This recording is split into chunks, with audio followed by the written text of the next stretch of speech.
Meet the Cowboy, my first Starfield build that I've made exclusively on very hard difficulty. This quick shooting, rough living, beast hunting badass is seeking to dish out justice all across the Freestar Collective. The background for this character will be Beast Hunter. I'm not sure exactly why, but this is the one that feels like it fits in best with Aquila City's vibe, and that's the main reason I chose it. Theming aside, I did find that the Beast Hunter dialogue option popped up from time to time, which helped to mix up a few of the conversations I've had in previous runs. As for traits, I went with Terra Firma, Wanted, and Freestar Collective Settler. Terra Firma is a pretty interesting one, giving bonus health and oxygen when on the surface of a planet, but reducing those stats when in space. This does mean that on space stations and when boarding ships you'll be a little worse off, but considering you spend most of your time in the game on planets, it's a worthy trade overall. Wanted is the best trait in the game, giving plenty of dialogue options, bonus damage when at low health, and sending bounty hunters after you. Honestly, all positives in my books.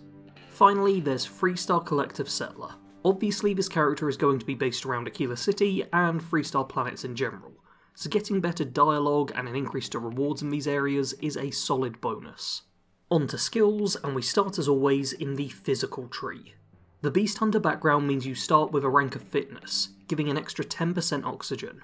While not super game changing, it does increase how long you can sprint for, which is nice. I then went and put 4 ranks into wellness.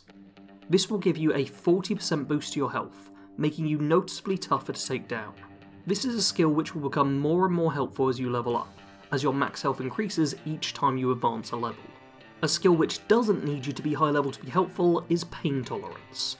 This reduces the amount of physical damage you take, and will even give you a small chance to ignore it entirely when at low health. In theory, this synergizes well with Wanted, but it's best not to rely on a 5% chance to keep you alive. Regardless, it's another skill to make you a bit tougher out there, hopefully keeping you alive longer. In the social tree, the only skill I have is the one we started with, Gastronomy. With this skill you can craft speciality food and drink items. Honestly, I don't rate the food and drink items in Starfield all that much, so I didn't invest extra ranks into the skill. Fingers crossed Bethesda will buff these items a little in the future, but for now the only recipe I'd really recommend making regularly is the Alien Sandwich. It provides a decent little bit of energy resistance, which pairs nicely with your base physical resist. In the combat tree we have the most skills. Ballistics is maxed out, providing a 30% bonus to both damage and range of all ballistic weapons. While the damage is obviously a great benefit to have, the bonus range is also incredibly helpful, as it ensures your weapons are still effective without having to get up too close and personal. From my own experience with the game, I found most of my deaths have come from being in close range to an SMG user, so the further away you can be, the better. The other skills in the combat tree are pistol, shotgun, and rifle certification. All of these are purely about dealing more damage. Your weapon classes are split, so maxing the skills out is kind of tricky. Definitely possible if you decided to run this build through multiple New Game Pluses, but not so viable if you're just doing the one playthrough. Instead, I'd just recommend putting at least 1 point into each of them, and then focusing more on whichever weapon types you lean more towards. For me this was very much rifle and a bit of pistol, and I just left shotgun at a single rank. There's no science skills on this character, so I'm moving on to the tech tree, where I obviously picked up boost pack training. It's the first skill most characters will take, and is the closest thing there is to an essential skill. And finally, I got a rank of targeting control systems. While this wasn't a ship focused build, it's always good to invest a little to make sure that you can survive in a dogfight. Targeting control systems is a solid choice for this particular character, as the ship they use comes with EM weapons. Great for breaking ship systems. That's something we can cover in the ship section though. For now, let's see what equipment you'll be working with. This build comes equipped with 3 different weapons. First up is the Justifier. This unique variant of a Lawgiver looks pretty, but sadly comes with no extra effects. It does, however, come with some very good mods on it, making it a solid long-range weapon for you. Next up is Deadeye, another unique weapon with no bonus effects. Thanks Bethesda. This revolver looks absolutely beautiful, and it packs a decent punch too. While not as long range as the Justifier, it's a solid common use weapon that works well in both close and mid-range. Final weapon is a Coachman. This is a double-barrel shotgun which is going to be your close-range weapon of choice. Great for clearing small rooms, but not the ideal thing to use at any real range. Once again, I've gone for a common rarity weapon, because at this point I wanted to see if I could manage without any legendary effects, but you should keep your eyes open for any good random drops you come across on your travels. That's it for weapons, but for your spacesuit pack and helmet, you're going for the Ranger gear. Much like the two unique weapons, these will be obtained from the Freestar Rangers, and also don't come with any bonus effects. Annoyingly, they also don't have great stats. It's not that the resistances are bad, but they definitely aren't good. These items are really here to fit with the theme of the build more than anything else. And so too is the apparel piece, the Ranger Dual Wear. This does provide a neat little bonus to reload speed, which is something you'll be doing a lot of, so certainly a useful bonus in the long run. The spaceship this character will use is the Star Eagle. This is a top tier Class A ship, which you won't get until the very end of a Freestar Ranger's questline. Once you do get it though, you'll be happy to see it's a real solid craft. A big reactor, a good variety of weapons, and enough engine and shield power to keep you going when the going gets tough. There's even a good amount of cargo capacity. Honestly, it's probably the best ship you can get your hands on without any skill investment or time spent shipbuilding. Only thing of note I will say here is that it comes with EM weapons. These don't deal damage, but instead break enemy ship systems. By using the targeting, you can disable specific parts of an enemy ship.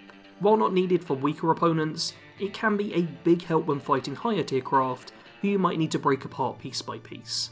The main faction for this build is the Freestar Rangers. This select group are the ones who keep law and order throughout the Freestar Collective. Joining up with them will be the primary focus for the character. Their main quest should provide you with a good tour of collective space, some history of the colony war, and all of your equipment. Additionally, they have a mission board, providing you with plenty of Radiant quests to be getting on with. You should also spend a good amount of time walking the streets of Aquila City, and seeing what missions you can pick up there. Plenty of settlers are having conversations, and by listening in, you may just start a mission or two. The follower for this build will, of course, be none other than Aquila City's very own Sam Coe. He's the ideal follower for any Freestar focused fella. Because this build has pretty selective equipment, it does mean any good drops you get can be given to Sam to make him stronger.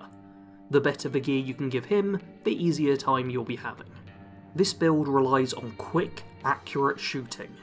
There are absolutely no legendary effects to rely on, so the base damage and resistance values are what keeps you alive and your enemies dead. If you have good target acquisition and reflexes, then you should have no problem playing this character.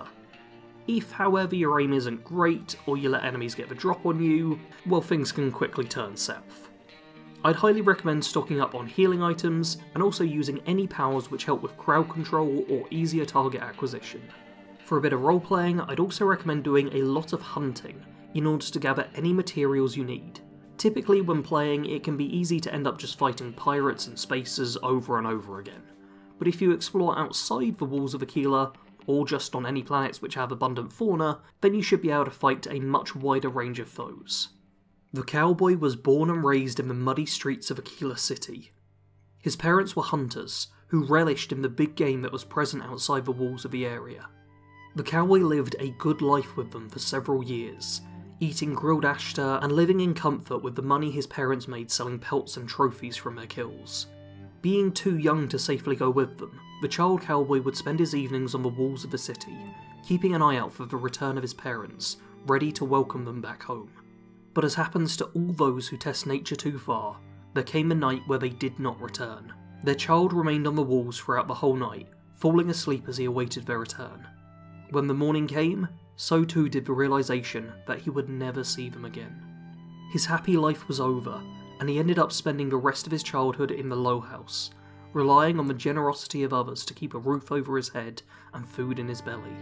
After years living in squalor, once he reached adulthood, he left and sought out employment where he could, needing to live a life where he could afford to survive for himself. This was how he came to be a miner with Argos extractors. It certainly wasn't what he wanted to be doing with his life, but he needed money and wasn't qualified for much else.